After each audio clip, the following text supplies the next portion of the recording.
What up, what up, what up, figure freaks? Welcome back to the channel. Thanks for joining me. I'm Gingervitis75, the blue collar collector, coming at you with another action figure review. Today we are doing the G.I. Joe Classified series, number 149 in the line, Dial-Tone. Now, it's a long time coming for this figure, been waiting forever. They released the rest of this wave on time, which we had Xander, Saw Viper, and Leatherneck. I got those probably about 5-6 months ago, so been waiting a little bit longer for Dial-Tone. He was the one figure out of the four that I was most anticipating and very excited for. I did have him as a kid from the Real American Hero series set and liked him a lot. He was one of my favorite characters, one of my favorite figures. So very excited for this one. Back of the box here, we got some nice fig photography. We got some kind of, I'm not sure what that is, a crashed vessel of some sort. Looks like it's a flame. And I think we got Leatherneck back there. Yes, sirree. He was actually in the same wave as Dial-Tone back in the day for a Real American Hero. And then over here we got a couple little spots here. We got his telecom patch on his sleeve, and then we got a portion of his communications backpack. Looks like we got some circuitry going on there. So pretty excited for this one. Just a little bit about the character. His name is Jack Morelli. He's an Army corporal. His primary specialty is telecommunications, and then a secondary is infantry. He's been part of a couple subgroups, Sonic Fighters, Tiger Force, and his first appearance was in the G.I. Joe Real American Hero cartoon, Arise, Serpentor, Arise, where he is playing video games with Mainframe. Let's open this guy up.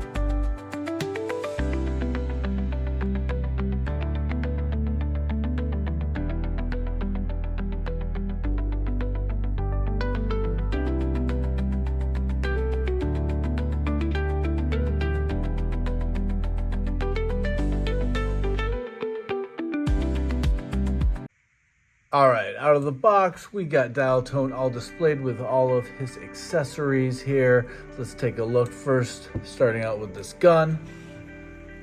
Pretty nice looking gun. See the trigger on there, little stock, and of course the magazine pops out. Put it back in, bam, lock and load, ready to roll. Another thing as well is he comes with this little phone, and it can go into his little holster here. Oh, if I can get it to go in there properly. Oh, now it doesn't want to. How do you like that? How do you like that? Kind of got to clip it in there. There we go. So there we have it. But as it shows on the back of the box, you can take that phone and slide it in here. You just kind of pop it in. Now it won't fall out. It'll kind of shift around a little bit, but it won't come undone unless you pop it out like that. So I don't know if he's like got some cool navigation going on there. Maybe he's got some stuff feeding through to his earphones, listening to some Apple Music or some shit while he's blowing dudes away. Who knows? But there's that gun.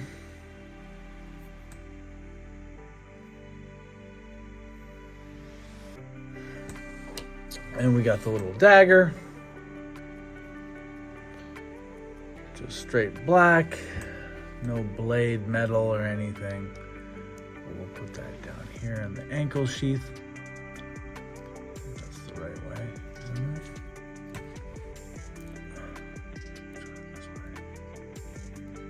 No, it's definitely this way. So blade pointing at the heel. The hat, or the beret, I should say, does come off. And then if you see here, he does have that earpiece, but the wire runs down his neck and across to the other side where I think is like the vocal cord thing. So they have the little sensors down here. You can kind of see that.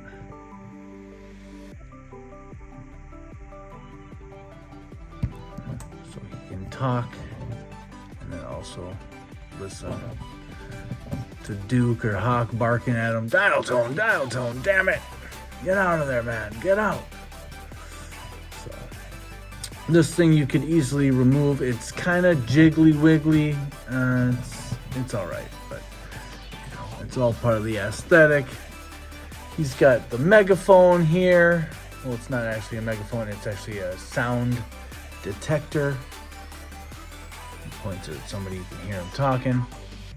So it's kind of a little surveillance gun, radar.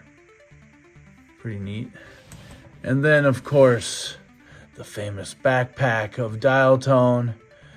They made this look like way better, and it's almost like more realistic. You got the metal up here with the wires. You got the little mouthpiece or whatever that swings down. Of course, we got the little plug in there. Some little features. But one thing that I thought was really cool, along with this as moving parts, you got this down here. You just pop this open. Before I mentioned there was like the circuitry. Try to get some light in there. But then you also got a keyboard and some controls. Probably doing a bunch of surveillance shit. Pretty wicked. Clasps in pretty good. Won't pop open. So pretty neat. So good accessories, but you know, not nearly as many as, you know, Slice and Dice or what was the review I just did? The Quick Kick and the Beachhead, Night Force. So, but he can pretty much keep them all on his body.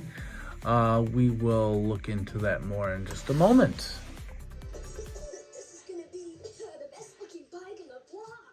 I don't feel so good. Oh, they getting stoned. You know you're not supposed to use spray paints without lots of fresh air? Dial-tone. All paints, and especially spray paints, have poisonous gases in them. If you breathe too much, you can get very sick. Come on, dial-tone, don't be such a square. Huff some paint, fucking pussy. Wouldn't hurt to wear these masks either. Now we know. And knowing is half the battle. All right, now we got him up on the turntable just to get a good 360 look at our guy here. Pretty wicked looking figure. I'd say aesthetically, very much like the original A Real American Hero that came out in the class of 1986. Now we'll show you almost all the figures I'm going to bring forth in comparisons are going to be from that class, all but one. And I will announce that when we get to comparisons. But for some of the ones that we don't have yet, but is part of that class, I'll go down the list here. So we got Beachhead, which we obviously have. I just did the Night Force review for Beachhead and Quick Kick, so he's going to stay on the shelf. We got Iceberg coming, which he's coming with the HasLab. We got Lifeline, who was announced. We got Mainframe, which is on the way. Wetsuit's on the way. Sci-Fi is on the way. And Monkey Wrench is our next review coming up after this guy. Other than that, I will be presenting the rest of them in comparisons. But this kind of brings me to another pivot, I guess. So up to the class of 1986, with all the announcements and everyone coming, you know, we got the short fuse on the Steeler from the class of 82, the first line from A Real American Hero. Let's see here. Yeah, so all we really need going up to the class of 86, so it's 82, 83, 84, 85, 86. All we really need to complete those by name is Zap, which is the bazooka soldier, and Flash, which is the laser rifle trooper. Both class of 82. We have yet to get figures to represent them. And then one that's kind of boggling, which was in the class of 85, and that is Airtight. Now, Airtight was popular when I was a kid, super popular. And he came out before Dial-Tone, and I thought he was kind of a significant character on the cartoon. So I would like to get an Airtight, and I want to get the helmetless head to go with it, just so we can get that nice, who was it? Norman Osborn kind of haircut, the way they drew it, you know, like the wavy, weird hair. But we got to get an Airtight for real. So come on, Hasbro, please. Airtight, as well as Zap and Flash. But, and that will, I think, complete the first wave originally from A Real American Hero. So yeah, this figure is awesome. We'll quick go through some articulation, I guess.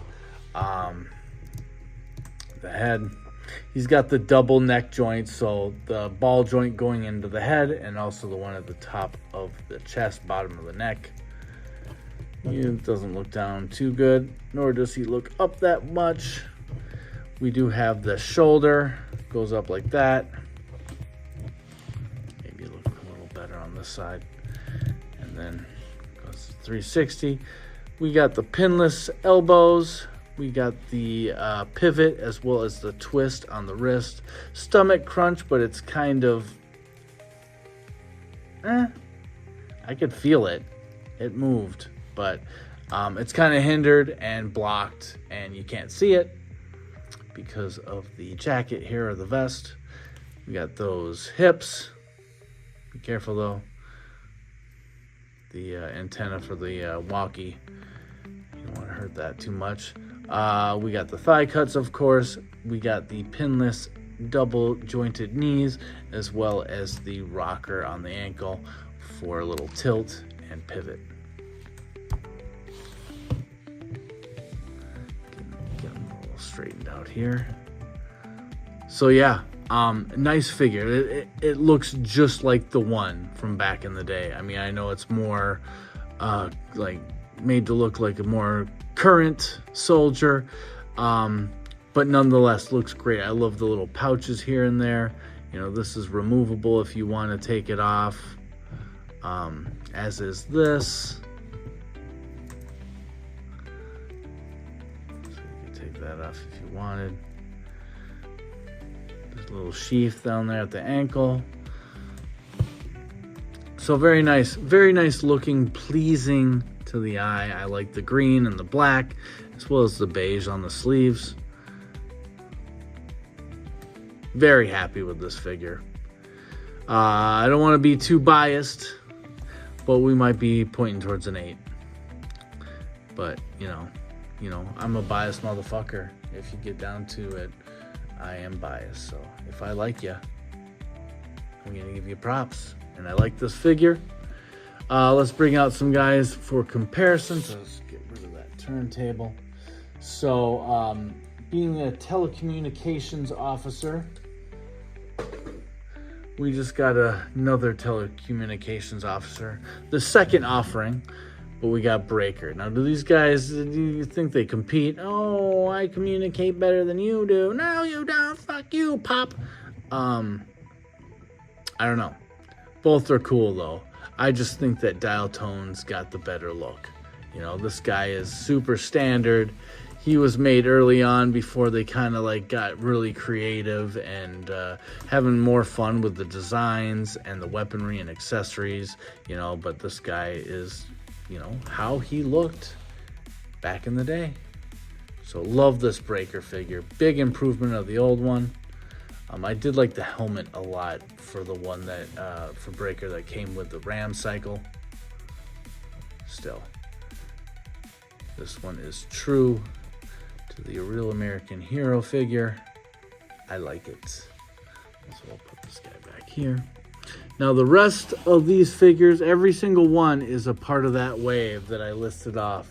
The class of 86. So Beachhead, Iceberg, Lifeline, Mainframe, Wetsuit, Sci-Fi, Monkey Wrench, and what follows here. So we'll bring out the Joes, of course.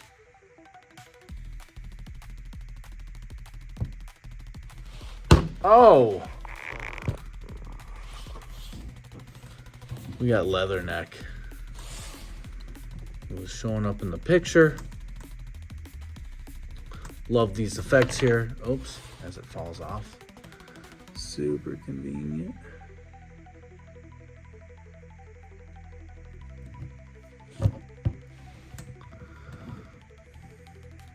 But yeah, Leatherneck, you know, when this first came out and I got him, I would have to say that this guy was one of the best of 2025.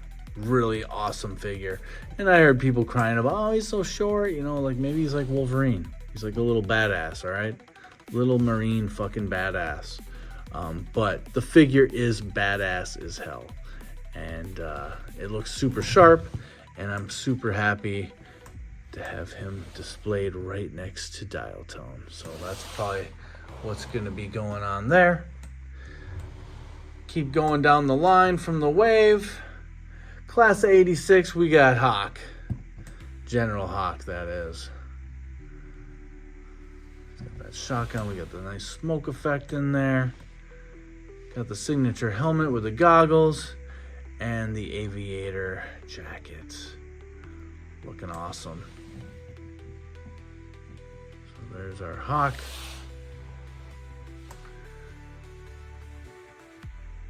And low light.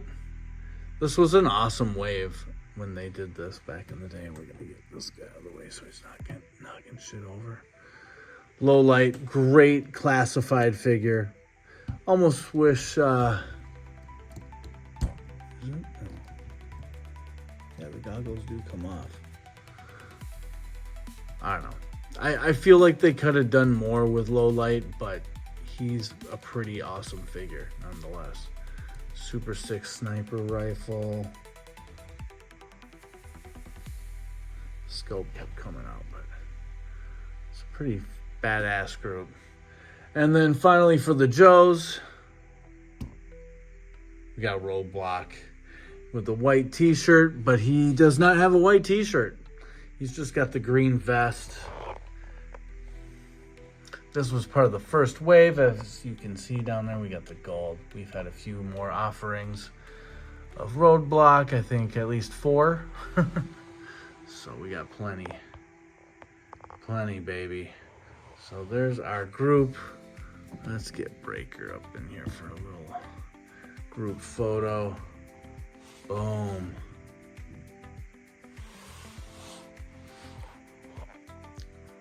Tour duty. Pretty cool. All right, let's get some Cobra. Real quick, just wanted to show you Airtight from the Real American Hero in the box and then out of the packaging with all his accessories, and pretty much the only little tidbit I could find from a Real American Hero cartoon. Its purpose to defend human freedom against Cobra. All right, we got Dial-Tone surrounded by Cobras. And yes, these were all part of that same wave, class of 86. So we got Xander, which I think is a awesome figure. And he's like big too. Like he's a big dude. He might be bigger than Big Bro. But love posing him with Zatara. They look really good together. A little bit of that pink. Pretty badass. And then of course, Dr. Mindbender. He wants to bend your mind and rid your mouth of all of its cavities. And we got the Bat, and of course the Viper, the original Viper. all part of the class of 86. So there you have it. Pretty nice class. I think the class of 85 was like the first big one. They kind of kept them under like 10 leading up to 85, and then you got like Airtight and a bunch of dudes. And then I think the 86, which this wave represents here, was just as big, if maybe not bigger. So pretty dope figure. I'm gonna go 7.8, just because I think giving it an 8 is just kind of giving it away. Just like, it's just too nice, you know. And he's a great looking figure, honestly. Like, the backpack is dope.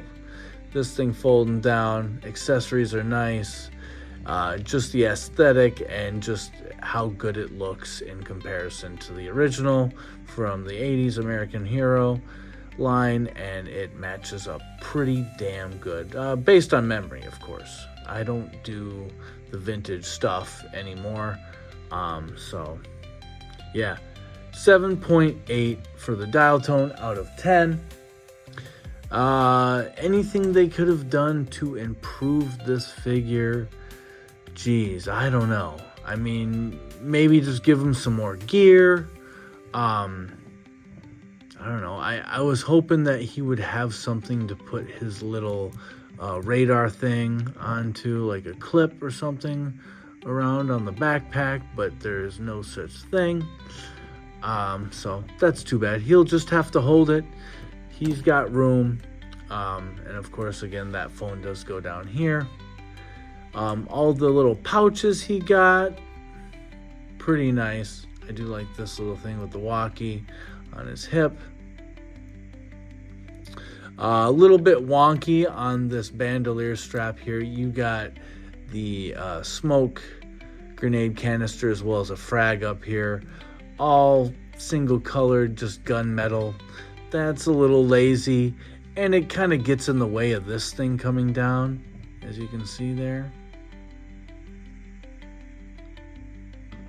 Oops. So yeah, I don't know. They could have done better on that, I think. Maybe have the grenades down here. I don't know. So still, nonetheless, great looking fucking figure. And hard to get sold out real fast, but as soon as this guy shipped, then I see on a Facebook thing, somebody posted, oh, guess what? He's on Amazon. And I was like, what? For retail? So I get in there because I got to get me a couple. I got to cop a few, a few to put away. Maybe one to give to my son, even though he doesn't care who the fuck Dial-Tone is, but he likes G.I. Joes. But yeah, when I looked, the price was at $50. And I was like, fuck that. And then I stumbled upon it again, and it was down to retail, $24.99. I pulled that trigger, got 2. So I got 2 more coming at the end of September. So there we have it, guys. Great figure. Just wish we didn't have to wait so long for it, but it was worth the wait at any rate. So coming up, we got Monkey Wrench. And then down here, I'm going to show you a little something. Got this in the mail, slice and dice, and I actually picked this up at a toy swap today. Been looking for this, and I got it for a really nice price. So I will be tearing these open in the next few days. So yeah, if you guys feel like it, please comment, like, subscribe, do all that fun shit, help your boy out. If you don't like it, or if you don't want to do any of that stuff, it's okay. I don't have a problem with it, but I appreciate it all. We'll see you on the next one. Monkey Wrench is coming up. So guys, be cool out there, be safe. We'll see you on the next one, all right? Peace out.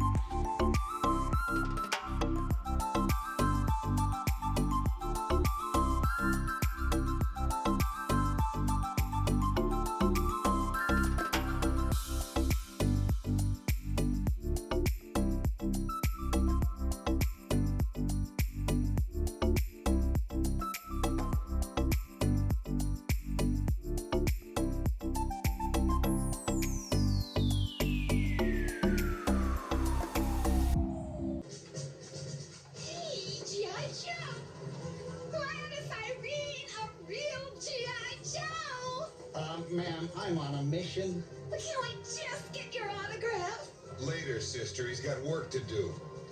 I'm surprised at you, Dial-Tone. Get a date on your own time. Aw, Flint.